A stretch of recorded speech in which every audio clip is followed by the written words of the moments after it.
Усім привіт! Це канал ТР. Мене звати Айдер Муждабаєв. Разом зі мною відомий український художник, автор багатьох загальновідомих плакатів, робіт художніх, які всі знають, але може не всі знають особисто Андрія Єрмоленка. Хто не знає, знайомтеся. І ця людина, яка говорила своїм художньою мовою своїх малюнків, плакатів про ту велику війну, яка на нас чекає, і говорила це так давно, що це ще після 8-го року, після нападу на Грузію. Зараз я хочу дати слово Андрію, щоб він розповів свої думки, які в нього є зараз, і може згадав щось, що було за ці роки, що мало сенс, і що було ознакою того, що Росія наш смертельний ворог, і раніше чи пізніше вони почнуть війну на знищення української держави і нації. Тобі слово. Доброго дня, шановні глядачі та слухачі. Історія дуже проста. Живе два народи поруч, які є постійними ворогами. Нас весь час намагалися знищити, починаючи з часів Андрія Боголюбського, який ліз сюди, на Київ. І весь час ми живемо під навалою Росії. Ми на це закривали дуже сильно очі. Ми говорили, що цього не може бути. Нам розказували легенди про якихось братів непонятних. Але потім нам розказували, що ми гречкосії, свинопаси і аграрна нація. А виявилося, що ні одного століття не відбулося, щоб на цій території не було війни. Айдеру, наприклад, я взагалі про Кремли, взагалі їх назвали татарами і урівняли з дуже багатьма народами. З татаро-монгольським миром, абсолютно вигаданим російською історією колись. Всі росіяни говорять про історію, що в історичних книгах написано, що нету ніякої України. Ну, звісно, того, що історичні русські книги були написані русскими по просьбе императоров российских, они же немецкие, как бы. І саме тому про нашу честь, нашу славу ніхто не говорив. А то ця наша земля, яка полита весь час кров'ю, та не було ні одного століття, щоб ми не воювали. І зараз знову війна. І зараз знову Україна стоїть на фронтирі і знову захищає Європу. В той момент, коли Європа робить вигляд, що нічого не сталося, і все одно попробуйте договоритися. Ну, не зовсім так. Вони, напевно, розуміють, що домовитися з Росією майже неможливо, але все одно вони сподіваються на якесь диво, там, може там щось станеться. На золоту табакерку. Щоб не допустити ядерної війни. Як вони Слава Богу, що вони нам допомагають зараз. Але направду це все можна було робити трошки раніше. Того, що я про це кричав і робив ці плакати, які я робив ще, починаючи з 2008 року. Давай ось цей плакат покажи, який мені дуже просто спав на душу.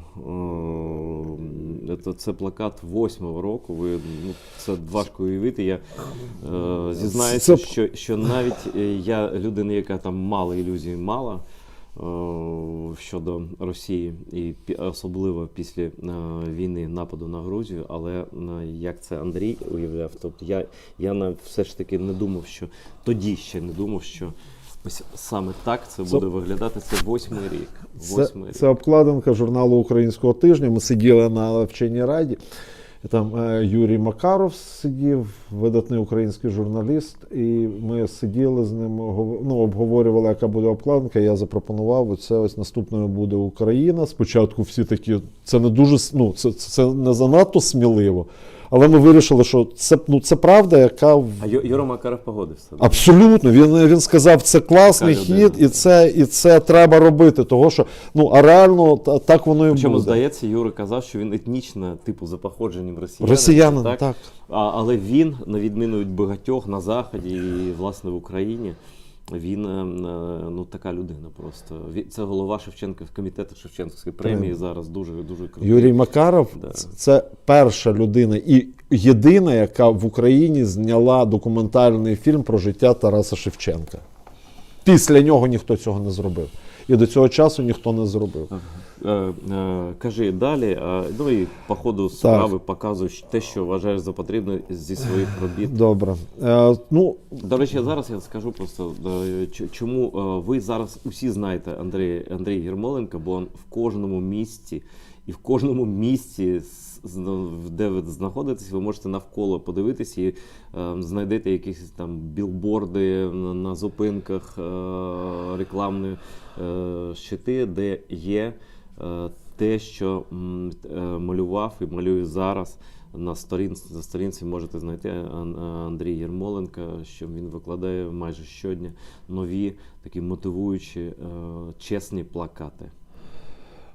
це серія також була серія плакатів, коли нам розказували, що нам треба домовлятися з Росією.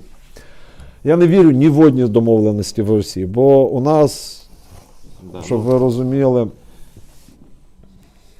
Дякую дуже. Дякую. це одна домовленість призвела до цього. Потім, якщо можна зараз, це друга домовленість, це про зелений коридор і про Іловайський. Ми зараз також бачимо ці коридори, які вони обстрілюють. які вони обстрілюють і вбивають людей, заставляють йти на терени Росії. Це також домовленість, коли була зруйнована Запорізька Січ. Це, вибачте, я не бачу, це розстріляне відродження, також домовленість. Це ці всі речі, які відбувалися. Домовлятися, і зараз вони нас знову тягнуть в якісь домовленості. КАТ ніколи не буде домовлятися з жертвою для того, щоб жертві стало краще. Ніколи в житті. Я не знаю такого.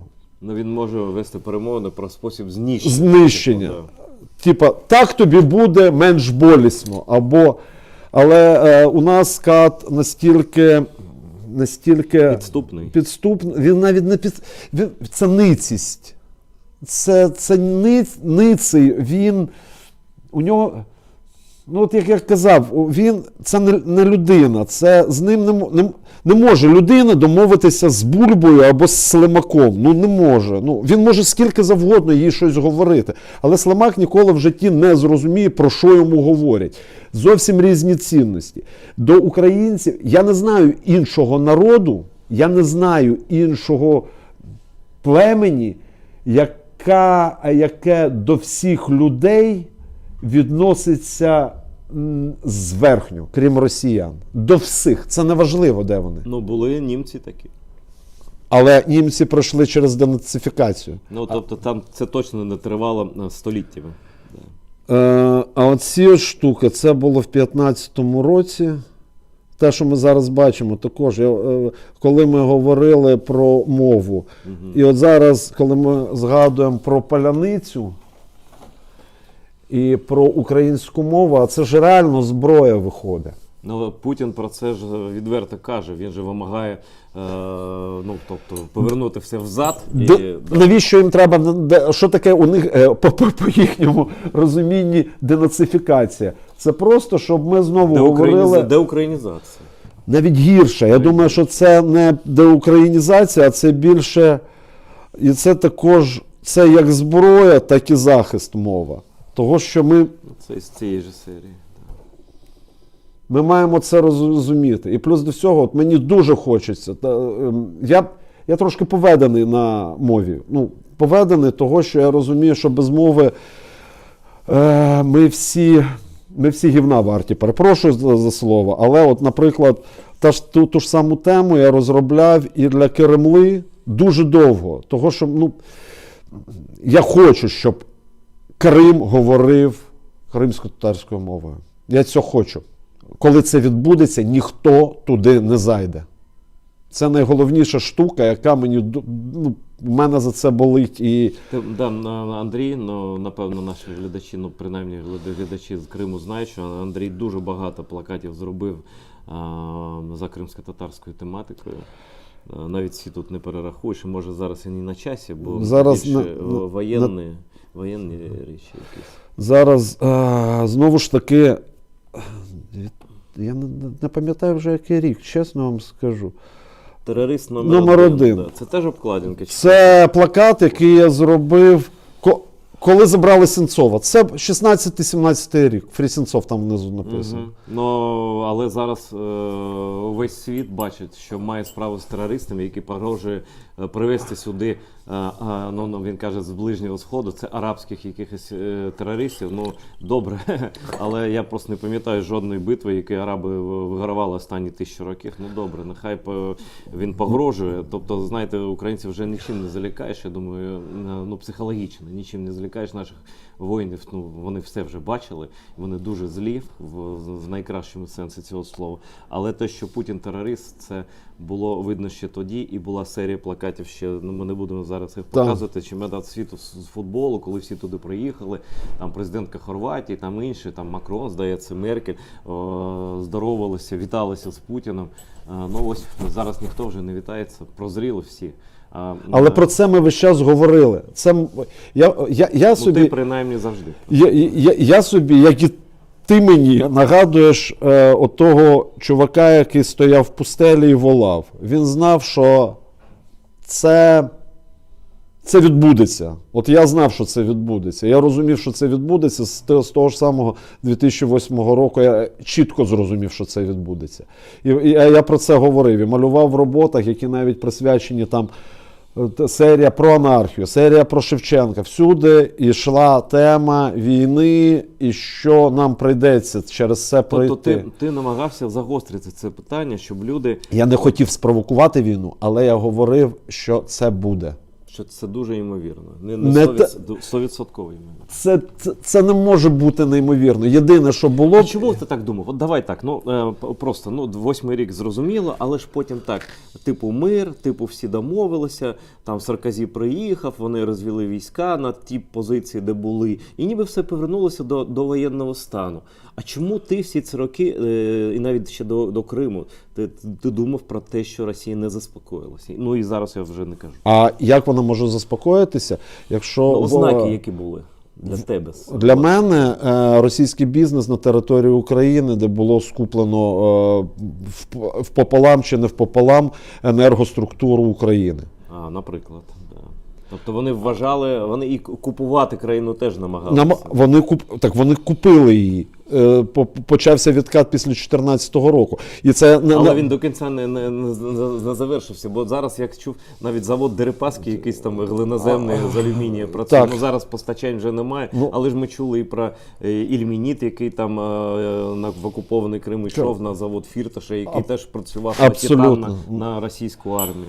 Перше, це росіяни, які зайшли в економіку Росії, в України. Друге, з якого хрена поставили людей на керівні посади громадян України? Причому на керівні посади? Громадян Росії. Громадян Росії поставили в СБУ, в Міністерство оборони. Я бачив, що відбувається з армією. Тобто це призвело, ми ж побачили, коли Крим був, ця зрада була майже тотальна. І вони скористалися тим. До речі, а як ти думаєш, чому Путін не влаштував таке тотальне вторгнення тоді? І чому він зробив це саме зараз, через 8 років? Мені здається, він був не готовий до вторгнення, і він, по великому рахунку, на той момент, я думаю, армія була ще слабіша. Його? Наша була зовсім слабка, а вони були ще слабкіші. Тобто ти думаєш, що він просто взяв паузу таку? І він готувався. Намагався руйнувати політичну Україну зсередини, ці сварки всі проросійські партії. Я думаю, що навіть те, що сварилися між собою українці, це деякі спецоперації з Москви. Тому що закинути українцям якусь дезу, щоб ми почали гристися, це дуже легко. І я думаю, що дуже багато скандалів було інспіровано саме з того боку. Я не знаю, чи це правда, там, ну, умовно кажучи, жму руку, обнімаю, але мені здається, що з теперішнім,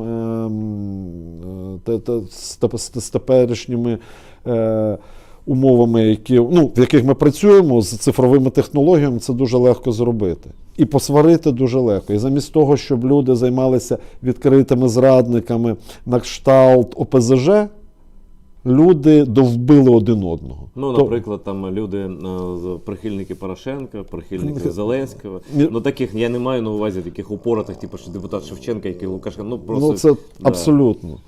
І я... А скажи чесно, ти ж ніколи не був прихильником Зеленського. Він тебе здивував? Так. Я скажу відверто, він зараз поводиться як дійсно президент України, і це мій президент. Я можу сказати відверто, я навіть скажу. У мене лишилися до нього питання, але ці всі питання для мене закриті до перемоги. Я закрив ці всі питання для себе до перемоги. Як в свій час закрили питання з приводу, коли була Друга світова війна, ми з тобою говорили, коли Рузвельт на візку, не було ні одної фотографії, де він на візку. Ні одної. Це було табу. Навіть на фотографіях зустрічі в Ялті, коли ми подивимося, він сидить на кріслі, а не на візки. Пледом. Да. І не показано цього всього. Це тільки для того, щоб не показати слабкість. Те ж саме ми зараз не маємо розводити між собою срачі і казати, ви пам'ятаєте, ніхто нічого не забув. Всі ми це все пам'ятаємо, ми все пам'ятаємо. Але на даний момент розбрат схожий на самогубство. Реально самогубство. І тому ми маємо триматися всі разом. І весь час триматися всі разом. Тому що... Розкажи про своїх друзів, яких ти знаєш, які зараз стоять на захисті України. Архітектори, мої друзі, які пройшли війну, Шематюк, Льоша, йому величезний привіт, він десь зараз стоїть на блокпості в Києві і воює. Мій шеф-редактор «Українського тижня» Дмитро Крапивенко зараз також воює і знаходиться. Я тут сижу, а вони воюють реально, справді відстоюють. Та у мене вся френдстрічка, всі кияни, які у мене є френдстрічці. Ти ж киянин? Так, я киянин. Але я 8 років живу в Львові і я міг би там бути в тій зарубі, але затримався в Львові, коротше. І так вийшло, що... Здається, знаєш, цієї війни на всіх ще вистачить. Я думаю, що так. Нам ще з цим жити дуже довго, але з одного боку, це буде по-дурацькому звучати, але я щасливий, що живу в епоху цих тектонічних сувів. І ці тектонічні суви показують, що наші діди і прадіди були праві, коли воювали проти Росії. І зараз який правий для всіх Бандера? Бандера. Просто бери, читай і розумій.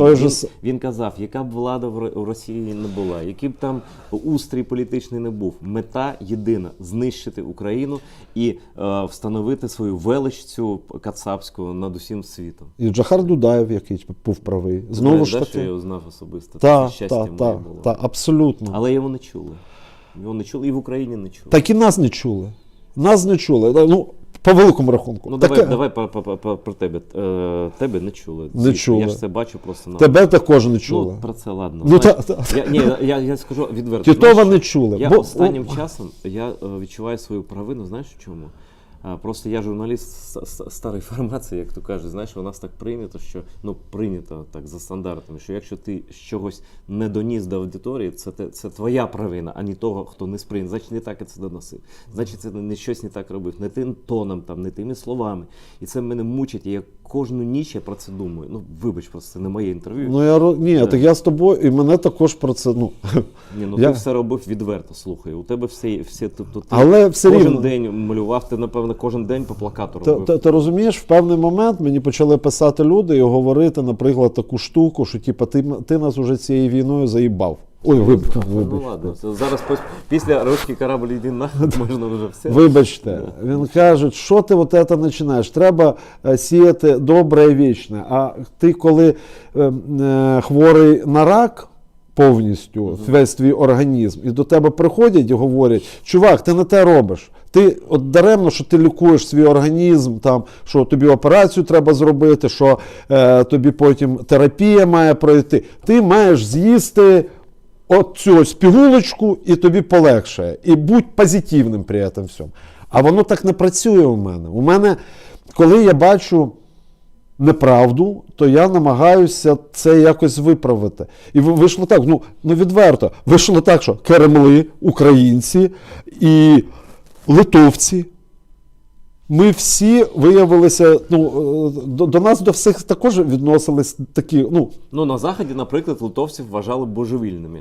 Абсолютно. Так. А Ви українці... що, божевільні? Ви що нам про Росію, про війну якусь розповідаєте? Вони там ізгоями були, вигнанцями там, але зараз до них, до поляків дослухаються, бо бачать, що все, ось бачать просто на власні очі, що таке Путін, про якого ці божевільні литовці казали там. Я про українців вже не кажу, ну принаймні про тих українців, таких як Андрій Єрмоленко і інші тверезі люди, які намагалися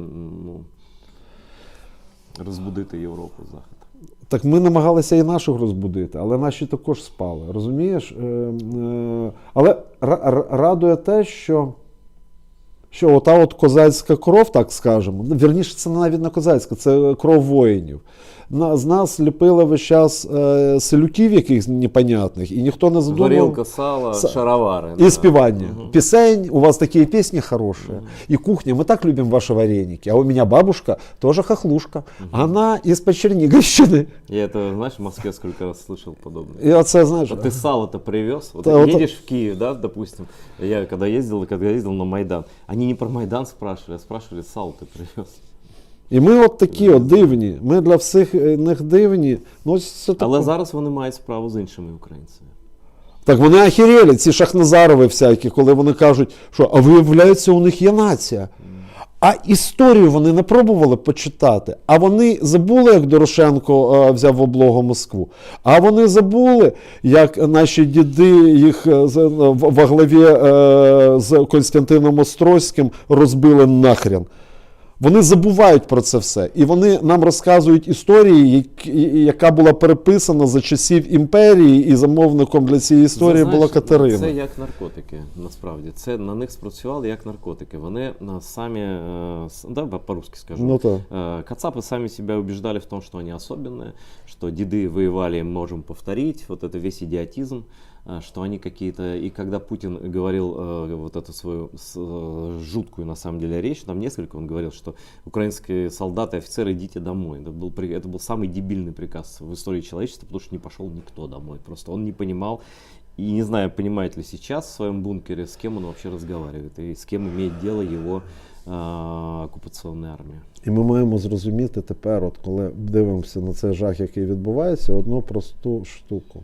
Це от можемо повторити про те, що ти говорив. Вот, пожалуйста, сейчас все говорят, что Россия террористическими методами ведет войну, да. Ну вот MH17, то, что товарищи голландцы, товарищи немцы. Там немцев погибло много, голландцев. Ну, про малайзийцев я не говорю, там их правительство... 16-й рік. Да, их правительство обменяло на закупки России пальмового масла, из которых они все продукты сейчас делают, а теперь, наверное, вообще все будут делать. Германия и Голландия так до сих пор и публично, ни парламент, никто не обвинили Россию, там все суд идет. Ну, понятно, что кто сбил, все знают. Даже политичных заявлений не было, потому что боялись раздражать Путина и до сих пор боятся. Что вообще смотрится, конечно, по-дебильному, знаешь. Вот еще можем повторить. Солсбері, да. Зараз нас вже лякають, що знайшли у нас біологічну зброю хімічну. Ну, вони намікають відкрито на хімічну оружие. Атаку. Це Солсбері повториться. Але жахливіше і більше, і Ну, может, по крайней мере, повториться. Може, не хочу накаркати, бо у мене є здатність говорити. Оце також можемо повторити Грузія, Ну, Україна. тут просто Саме, графика такая, так. 2008 год. Причем Андрей же все свои плакаты рисовал еще в англоязычном варианте. Но я думаю, что если до многих у нас не доходило на украинскую мову, то и английскую тем более не доходило. Но сейчас мир стремительно и чудовищно прозрел. Ну, дякую, що вони допомагають, і дякую. Але якби вони ввели ці всі історії, зараз він трохи змінений, цей плакат, і там вже є Україна, і слідуючим будете ви. Ну вот это уже для европейцев Да. ты пишешь. Но смотрите, тут же вот все, Алеппо, Идлиб, Схидна-Гута, но то есть они бомбили, они себя как сейчас ведут в Украине как террористы, они же себя вели так в других странах, но европейцы и даже мы, давай честно скажем, да, Абсолютно. все-таки мы говорили, ну беженцы это сирийцы какие-то, да, у них там какая-то своя война, какие-то исламисты, а оказывается, что исламисты это и есть Путин, он сейчас исламистов грозится сюда привезти в Украину, да, наемников с арабских стран, правда никто не помнит, когда арабы последний раз за 1000 лет что-то в какой-то войне побеждали, но бог с ним. Я не про это сейчас, а про то, что... А це коли була зустріч в нормандському форматі і намагалися світові лідери в чомусь убедити Зеленського, щоб он не на того давили, Но до сих розумієш? пор Макрон ездит, до сих пор разговаривает. Уже, и Макрон уже дошло до Макрона, что вот просто, я думаю, просто еще вид делает для выборов своих. И до Меркель, я думаю, все дошло, если она, конечно, не была по-другому Не как-то думаю. связана. Вот, но нет никаких гарантий, что... И когда, знаешь, когда Лавров сказал, вот на встрече в Анталии с Кулебой, сказал, мы ни на какие другие страны нападать не собираемся, мы с Украиной-то не воюем. То есть я думаю, в этот момент все поняли, что это намек на то, что как раз вот когда они говорят, что, ну, Орел чистый, что мы не будем нападать, это как раз говорит о том, что будем. Если не остановить, да. 18-й рік про 18-й SWIFT год. Выключите SWIFT SWIFT для Росії. Вот если бы просто взять, знаете, как такая карточную колоду, сложить Андрея плакаты и пролистать их в хронологическом порядке, вот все, что произошло в последние 2 недели, он об этом всем говорил. Я обов'язково це зроблю, коли ми переможемо, я зроблю такий альбом. І я хочу просто, тут це ось про те, що, щоб відключити SWIFT для Росії. Якби вони відключили його на той момент, зараз би було зовсім по-іншому. А покажи ось цю картинку, де дівчинка, яку Путін, да, ну, наверное, це самые известные плакаты. 2 плаката, между которыми 8 лет. Это... Ну це він апгрейджений. Давай я зараз покажу, як воно з самого початку було. А давай вместе эти плакаты. У тебя есть эти вместе 2? Немає. Нет? Ну, це у тебе є а ми можемо відкрити у тебе на сторінці і показати їх разом. Ну давай, як уже є. Добре, давай так краще. Спочатку воно було Вот это англійською мовою. Ну, неважно, всем все понятно, да? І до іноземців. Я весь час апелював в своїх плакатах до іноземців, щоб вони прочитали і зрозуміли, що у нас відбувається. То есть Путин, 2014 год, Россия улучила момент, когда Украина была максимально беззащитна и по-братски напали. А теперь в продолжение этого плаката, который вы, наверное, видите сейчас в своих городах, вот это теперь... Дівчинка підросла. Год, да. И не собирается абсолютно сдаваться этому фюреру. Але розумієш, от зараз в Львові мої плакати розвісили, мої знайомі. Я не буду говорити навмисно, хто це зробив. Вони зараз в теробороні, дуже класні чуваки. Ну, рекламщики, так, вони рекламщики. І що відбулося? Мені написали позавчора, людина написала, почали, зараз я вам покажу цей плакат, щоб було зрозуміло, про що я кажу. Ми знову граємося в ігри, які називаються «Как би кого-то не задеть» і «Как би кого-то не обидеть». І це мене курвить, зараз 5 секунд. Курвить дуже сильно. Зараз я... То есть тебя дорекли Мені- за это еще? Мені сказали, що ви розумієте, що ми нічого проти не маємо проти цього плакату, але є проблема. Люди ходять по вулицям і бачать кров, і це з точки зору реклами неправильно. А коли йде війна, і коли наших пацанів рубашать, а наші пацани рубашать орків, Когда мирное население, когда только в Харькове 400 жилых многоквартирных домов було уничтожено. знищено. І нам зараз розказують, дайте нам, будь ласка, я не можу підключитися до інтернету. Там, Ну давай так, слушай, давай, уже достаточно показали, просто говори. Там картинка, двоголовий орел тримає 2 сокири і відрубав собі голови, і ті голови лежать. І людина говорить, ви розумієте, дуже багато мам з дітьми ходить, і це все бачить, і це неоднозначно дуже. Як на мене, все дуже однозначно. І як на мене, що наші діти, мої діти, які зараз, вони мають запам'ятати цього хижого ворога, який зараз нас хоче з'їсти. Без жодних ілюзій. Без жодних ілюзій і без жодних сантиментів. Я був, зараз трохи менше, напевно, людей, такі в пікові дні на вокзалі у Львові було таке, просто кадри Другої світової війни. І діти плачуть, і люди, які бачили кров не на плакатах.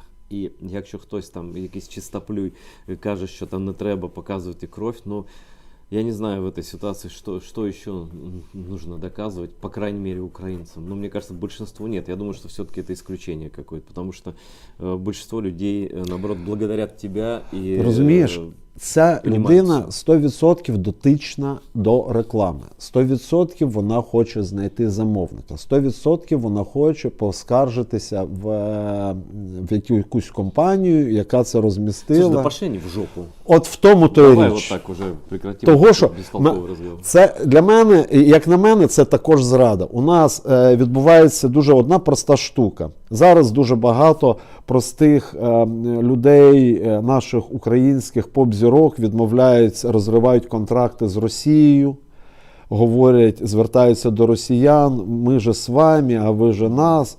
8 років у вас було, пацани. Їм це все довести. 8 років. Не говорити, що я маю надію, що кожен українець зараз розуміє, що вне політики ніхто не лишиться. Ну и какими голыми королями оказались, мы тут тоже с Андреем перед этим обсуждали, русские, советские еще полурок-звезды типа Гремячакова, который максимум на что решился, это написать: концерты аквариума отменяются. По понятным причинам. По понятным причинам до лучших времен. Вот это гуру, вот это авторитет моральный, конечно. Вообще, вот это, как ты думаешь, совсем спала вот эта пелена русских либералов, что больше уже украинцы не будут на них смотреть, как на авторитетов? Ні, дуже ж багато українців пишуть, що ми все одно вас любимо, у вас така смілость, ми вас розуміємо. Чуваки, всі задавали собі колись питання. От у мене були знайомі, коли задавали питання, яким чином прийшов до влади Гітлер і став Гітлером, і яким чином Сталін став Сталіном. І Путін Путіном. От таким же ви можете проаналізувати, дивлячись на Путіна. Молчання, попустительство Все і не страх. так однозначно. Все не так однозначно. Абсолютно. Тобі говорять російські ліберали, вони не називають війну війною, вони до цього часу називають її спецоперацією. Или вообще никак. Або просто, да, вторжение. Вы понимаете, что я имею в виду. Да. Ну, слушай, понятно, сейчас дошло до того, что у них за это просто могут на 15 лет в тюрьму отправить. Чекай, но они молчали, когда можно было. Еще, Чекай, 15 років порівняно з вбивствами. Не стучи. 15 років порівняно з вбивствами, це зовсім інше. Вони бояться вийти на вулиці, тисячі людей бояться вийти, але йти в Україну, щоб їх вбивали, вони не бояться. Значит, на самом деле, если бы была такая воля у русских, да хотя бы у жителей Москвы, 1 миллион на улице, как это было в 91-м году, І все б зупинилося. и все остановилось сразу, да. А у нас відбувається дуже проста штука. Я знаю, чого наші хлопці гинуть. Я знаю, за що вони гинуть. А за що ці? От за що ці орки лізуть сюди? Знаешь, вот я сегодня об этом отдельное, наверное, видео запишу на своем канале в YouTube, выложу.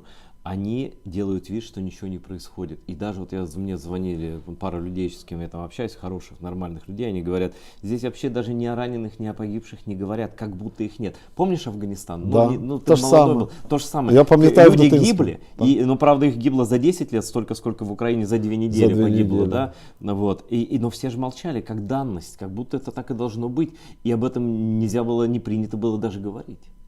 И они сейчас также себя ведут, как будто ничего не происходит, как будто войны нет. Ну где-то там, и вот у русских спрашивают, что вы думаете о войне в Украине? Я говорю, вот доллар подорожал, понимаешь?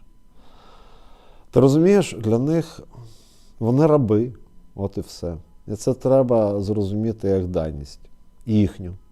І я не вірю ні одному слову, коли люди говорять, що нас везли на учення і ми потерялись. Ты знаешь, как первоклассник приходит и говорит, вот учительница начинает врать, но настолько дебильно, тем более взрослые люди, у них дети, семьи, вот эти летчики, танкисты, эти артиллеристы, эти пехотинцы, эти десантники.